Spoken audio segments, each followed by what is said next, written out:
Diễm xin chào cô chú, anh chị, các bạn và các em. Trời lạnh hoặc là những nơi có khí hậu mát đó, thường mình thích ăn những món bún nước mà cay cay nè. Thì hôm nay Diễm chia sẻ món mì sườn bò cay của nhà Diễm.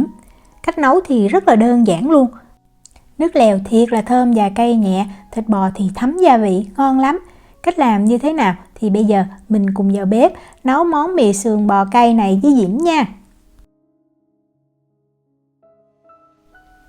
Nguyên liệu chính để nấu món mì sườn bò cay này chính là thịt bò, và Diễm mua cái sườn bò này ở trong menu nha. Mình lựa chỗ mà thịt nó đóng hộp thì có cái tên tiếng Na Uy là bì bring nha.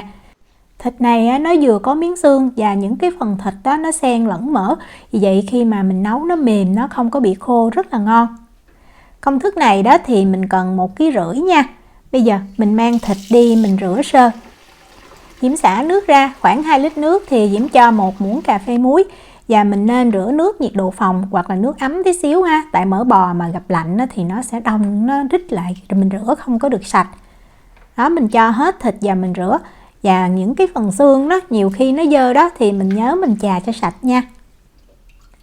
Mình rửa sơ qua nước muối một lần, sau đó mình rửa lại bằng nước sạch một lần nữa là được, không cần phải rửa kỹ lắm. Nếu mà mình không tìm được thịt sườn bò này thì mình có thể dùng thịt bắp bò nè, hoặc là những phần thịt ngay vai đó, rồi mình hầm thêm xương nữa thì cũng ngọt. Rửa xong rồi, mình để ở đây cho ráo nước chút nha. Bây giờ mình đi chuẩn bị những cái nguyên liệu khác. Ở đây Diễm có những cái nguyên liệu tươi để mình cho vào. Đầu tiên là 150g củ hành tây, là một củ như vậy ha. Củ hành tây này mình lột vỏ, sau đó mình sẽ cắt hình múi cao. Tiếp theo là 15g đầu hành, cái phần trắng của hành lá đó, khoảng 4 cái thì mình đập ra cho nó dập. Tỏi đó thì mình cần 20g, nếu mà mình không có cân thì nó khoảng 5 tép tỏi như vậy. Mình cũng đập tỏi ra cho dập ha. Gừng mình cần 20g, đã gọt vỏ nha, mình cắt ra thành từng lát. Như vậy là được. Và mình cần thêm 10g rễ ngò. Cái rễ ngò này thì khoảng 5 cái, nếu mà mình không có thì mình có thể thay bằng hạt ngò cũng được, nhưng mà cái rễ ngò rất là thơm. Dùng cán dao đó mình đập cho rễ ngò nó dập ra chút xíu. Mì sườn bò cay thì không thể nào thiếu ớt. Diễm có 2 trái ớt này là 20g. Tùy mình thích cay nhiều hay ít ha. Cái ớt này nó chỉ cay nhẹ thôi, tại vì Diễm nấu cho Victu nhà Diễm ăn nữa đó. Thịt bò đó thì mình cắt ra thành từng miếng vừa ăn. Thịt này Diễm mua thì người ta đã cắt ra những miếng xương như vậy nè, rất là tiện. Nếu mà mình muốn đó, mình có thể để nguyên cái miếng thịt to như vậy. Diễm thì Diễm lóc nó ra cho nó nhỏ hơn. Cái phần xương này nè, mình cắt nó ra ha. Rồi cái phần thịt đó mình chia ra, mình cắt nhỏ như vậy thì khi mình nấu nó thấm gia vị, và lúc mà mình ăn đó, mình gắp một miếng thịt nó cũng dễ dàng hơn. Đó, cái miếng thịt này thì Diễm chia ra khoảng làm 4 nè. Và nếu mà mình thấy mỡ nhiều quá đó thì mình có thể lọc bỏ bớt nha. Tiếp theo mình đi chuẩn bị sẵn những cái gia vị để mình cho vào. Diễm có 2g bột ngũ vị hương. Cách đo bằng muỗng thì Diễm ghi ở phần miêu tả video. Tiếp theo mình có 20g tương ngọt. Tương này thì mình dùng để ăn phở. 20g tương cà chua. Thì tương cà chua Diễm dùng cái hiệu này của Na Uy, Diễm thấy cái màu đẹp và cái vị cũng rất là ngon. Mình cần thêm 20g, cái này là cà chua puree. Nếu mà mình không có thì mình lựa trái cà thiệt là đỏ ha. Rồi mình trần sơ trong nước sôi nè, mình lột cái vỏ rồi mình lấy cái thịt cà mình xay nhuyễn thì mình cũng được cái cà chua puree này. Còn mình mua thì nó tiện hơn ha. Cái hiệu này thì cái màu rất là đẹp. Bắt một cái nồi to to lên bếp nha. Diễm cho vào 2 muỗng canh dầu ăn. Rồi bây giờ mình lấy củ hành nè, mình lấy ớt, đầu hành trắng, ngò, gừng và tỏi, mình cho vào.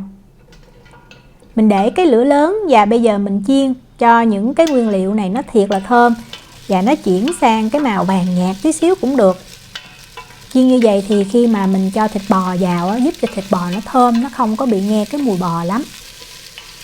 Đó, Diễm thấy thiệt là thơm, khói bốc lên nhiều như vậy. Để lửa lớn nha, thì mình cho liền thịt bò vào.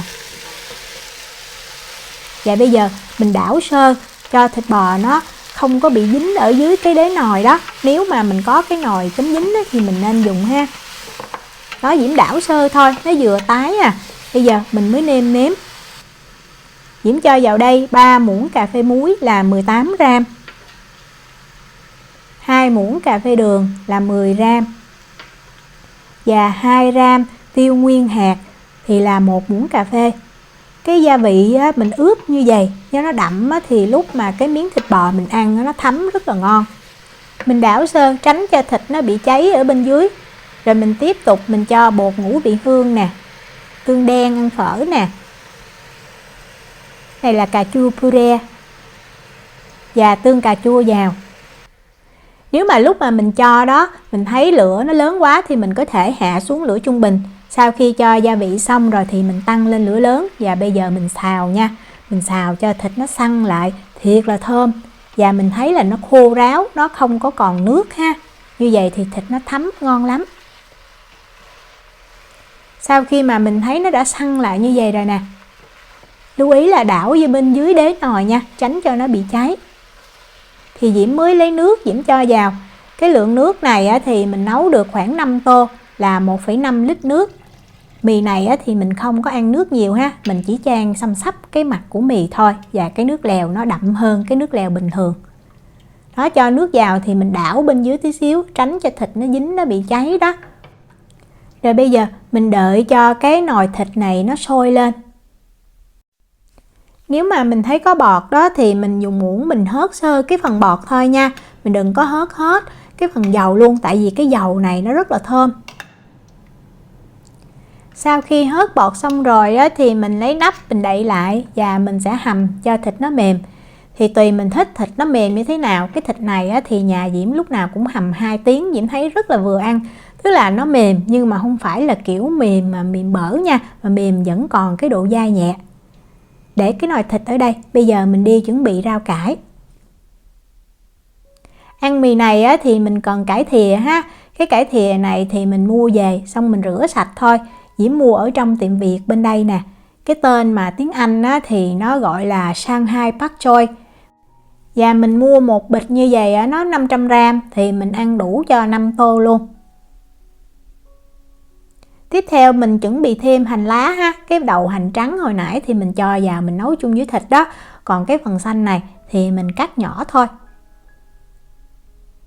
Và để cho bổ dưỡng thơm hơn nữa, Diễm có thêm ngò. Ngò thì tùy mình thích nhiều hay ít thôi. Thì mình cần khoảng 20 gram. Mình rửa sạch và mình cũng cắt nhỏ luôn. Thịt á, Diễm nấu được khoảng 2 tiếng thì bây giờ Diễm mở ra Diễm kiểm tra, mình nên ăn thử nha. Cái độ mềm của thịt vừa ý là được. Mình đừng có nấu mềm quá thì Diễm thấy nó rụt ra, nó không có ngon. Đó, mình thấy cái miếng thịt này mỡ nó trong. Cắn vô vừa có độ mềm và dai như vậy mới ngon. Bây giờ mình nhắc khỏi bếp và Diễm sẽ gắp cái phần thịt này ra. Tùy mình thích nha, tại vì trong cái nước lèo này đó, nó vừa có những cái nguyên liệu hồi nãy mình bỏ vô mà nó đã nhừ rồi thì Diễm không có thích. Diễm gắp thịt ra riêng. Sau đó Diễm sẽ lấy cái rây nè, Diễm đổ, Diễm rây lại cái phần nước lèo. Nếu mà mình thích ăn bò kho đó với lại hủ tiếu hoặc là mì á, thì Diễm nghĩ cái công thức này mình sẽ rất là thích và nấu lại đơn giản nữa.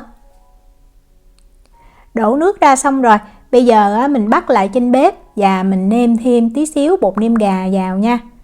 Nếu mà mình thấy mỡ nhiều quá mình có thể hớt bớt, nhưng mà mình đừng có hớt sạch mỡ.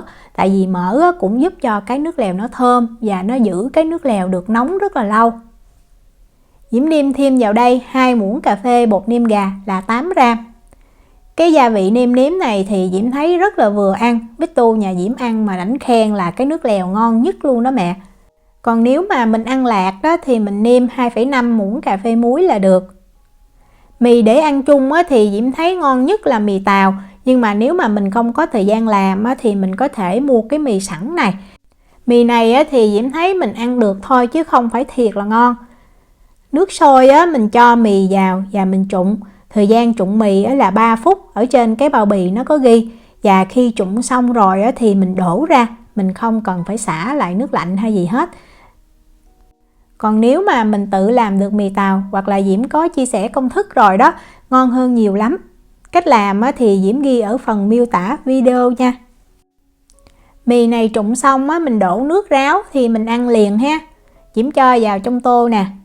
Rồi bây giờ mình đi chần sơ cái cải thìa. Thì 1 lít nước Diễm cho vào 1/4 muỗng cà phê muối, thêm khoảng 1/2 muỗng canh dầu ăn. Như vậy giúp cho cải nó vừa bóng đẹp và nó cũng có cái vị hơn là mình luộc chỉ nước lã thôi. Nước thiệt là sôi thì mình cho cải thìa vào. Chần rất là nhanh nha, khoảng chừng 15 cho tới 20 giây à. Đó, mình nhúng cho cải nó ngập trong nước sôi. Cải này nếu mà mình chần lâu quá thì nó mềm không có ngon. Chần xong rồi thì mình cho liền vào trong cái tô mì luôn. Còn nếu mà mình không có cái cải thìa này thì Diễm thấy mình ăn cải thảo, mình cắt nhỏ ra vô chung cũng ngon. Rồi mình gắp thịt lên trên nè, và mình múc cái nước lèo thiệt là nóng ha. Có tí xíu mỡ như vậy nó mới thơm. Và như Diễm nói hồi nãy đó, cái nước lèo này mình chỉ chan xăm xắp mặt mì thôi, mình đừng có chan nhiều như là phở hay là hủ tiếu. Rồi mình cho hành lá lên trên nè. Tiếp theo mình sẽ cho ngò.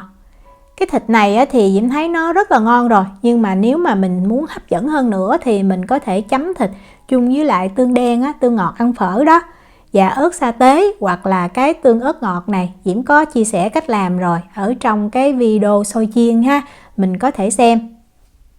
Chấm như vậy thì nó đậm đà và nó ngon hơn. Nếu mà mình thích cay và có vị ngọt hơn, theo kiểu người miền Nam đó, thì mình cho thêm tí xíu tương ớt ngọt vào trong cái tô mì. Món mì này thì Diễm thấy mình dùng để ăn sáng, ăn trưa đều ngon, hoặc là có khách để nhanh gọn nhẹ mình cũng có thể nấu đãi khách luôn. Đảm bảo khách ăn món mì này rất là thích nè. Diễm chúc cô chú, anh chị, các bạn và các em nấu được món mì sườn bò cay thiệt là ngon. Nếu mà có thắc mắc gì thì cứ để lại lời nhắn hoặc là gửi tin nhắn cho Diễm.